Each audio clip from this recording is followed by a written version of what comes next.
Welcome to this episode of Insights on Demand, a thought leadership series sponsored by InsideUp, where we talk to marketing leaders at top technology companies about what they're doing to drive growth in today's economic environment. I'm your host, Grant Bentley, Strategic Account Director at InsideUp, and today our guest is Melinda Byerley, founder and CEO of the digital marketing agency Fiddlehead, who for the last year has been focusing her energy on helping companies make practical but strategic use of AI in their go-to-market strategies. It's good to have you here with us, Melinda. Thanks for having me, Greg. Excellent. So when I think of your business as a consultant to the marketing leadership of a lot of folks in the Bay Area and probably outside of the Bay Area, the first thing I think about is change maker and trying to actually move people in a quantum leap way in their go-to-market strategies. So what does it take to be a change maker? It's a lot. And to be fair, and I think you know this, most of the work has to come from inside the house. Like the old joke says, how many psychiatrists does it take to change a light bulb? One, but the light bulb has to want to change. So there's a lot that I can do. I can help frame that conversation. I can help tee it up. I can help do the research and understand what the objections might be, but ultimately it's going to come down to the readiness of the organization and the trust that the organization has in its marketing team in order to drive the change that they need to make. Let's talk a little bit about automation, because I always feel like automation has become a way of birds flocking together, and people are able to be in ecosystems, whether it be Salesforce or Marketo,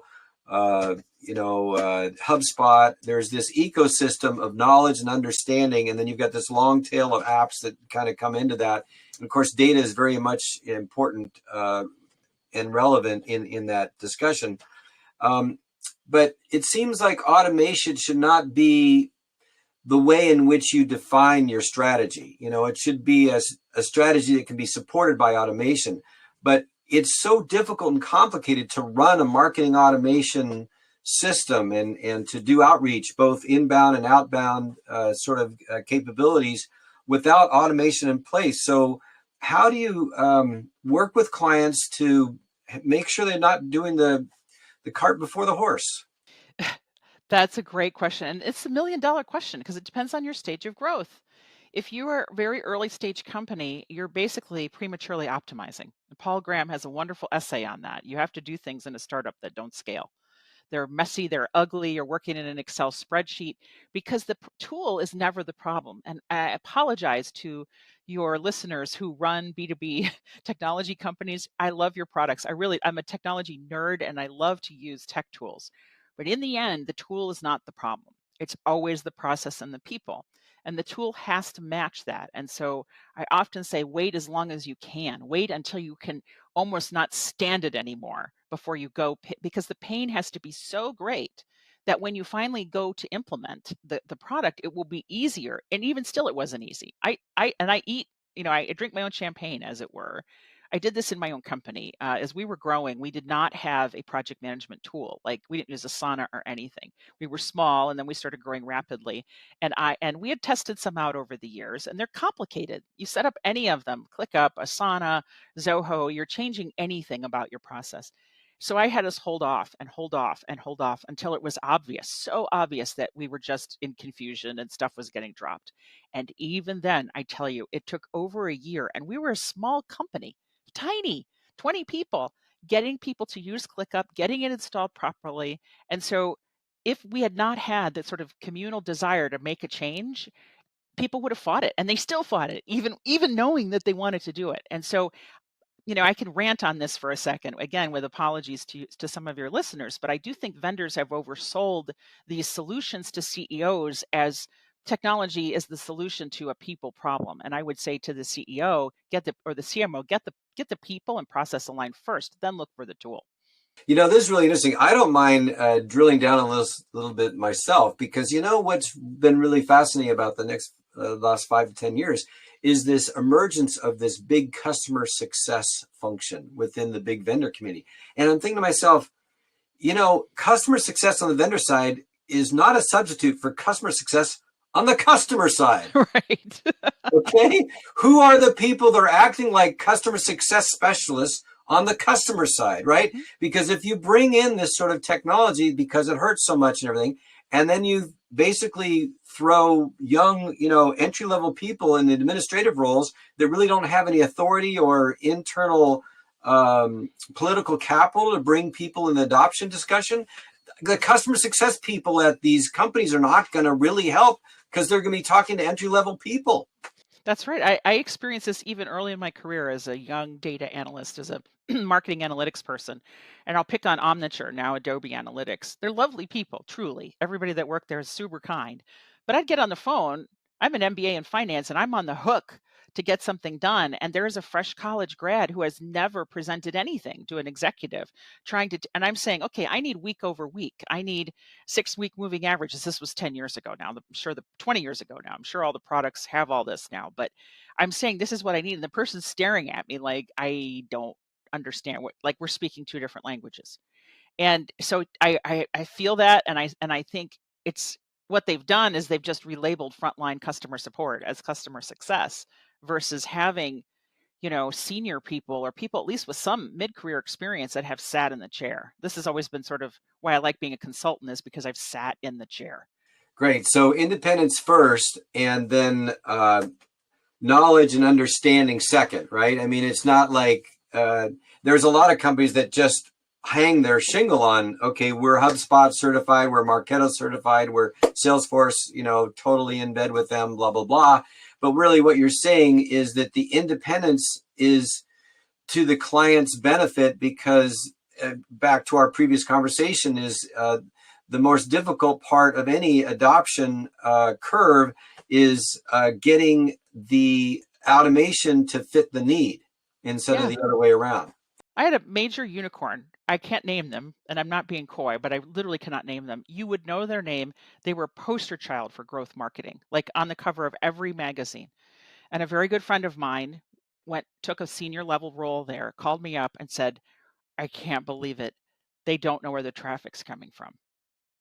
And I said, what? And he said, yeah, I've been here for 3 months. They're very smart people. They're great, folks. But well, no, they didn't. Because, and here's the reason, it's an understandable reason. They're not, again, we have to make sure that we are humble and understand what happened here. This is a company that grew so fast that it never had to be held accountable for its marketing. It was that back to the leaky bathtub. Yeah, what they And call product-led growth, right? yes, this is one of the earliest and most successful examples of that story.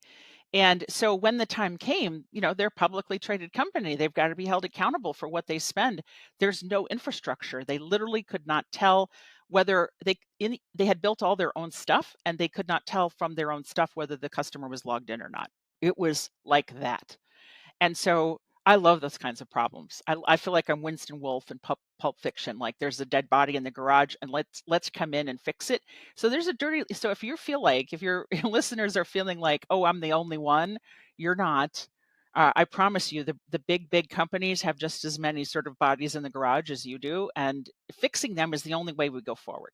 You brought up an interesting use case. I would call it computer vision, that field of AI. There's also natural language processing, which we're all used to from Alexa and Siri. And now, of course, we have, I think even Wells Fargo has Fargo. So we have a bunch of now corporate giants that have gotten on the bandwagon of natural language processing. And then you have the recommender systems, which is, the Netflix and the Amazon sort of use cases. And in a way, it's almost like I get the sense where you're going to use your same approach where it has to hurt so much that you're now willing to get the talent and get the data together to train an AI model because you know that you can't do recommendations manually anymore, or you can't do computer vision manually anymore, or you can't do natural language processing manually anymore. I mean, there has to be that sort of inherent pain before you actually go through the process of making and hiring the talent to do AI yourself. Isn't that human though? I would like to say, if we could eat cheeseburgers and beer, we would do it, right? If it didn't make us sick and unhealthy, humans would eat cheeseburgers and beer every day, because why not? They are delicious. And so we don't like to change as human beings until change is forced upon us, one reason or another. And I think that's no different in the corporation, and it requires tremendous leadership and discipline to navigate that change. Crossing the chasm is real. I have a feeling like as an AI coach for businesses this upcoming year, 2024, Melinda, Fiddlehead, your company, may actually provide studies that aren't so much implementing, but are strategic advice, which makes the C-suite feel more comfortable about why they're waiting. Yes. As opposed to going on the hype train and going in directions that are just spitting out money and not getting anything out of it. No, I mean, the work that we're doing now is framework. This is what we do. There's a framework. Let's be thoughtful. Let's be disciplined. Let's come up with a plan and let's get started. It's not like, oh, I'm behind.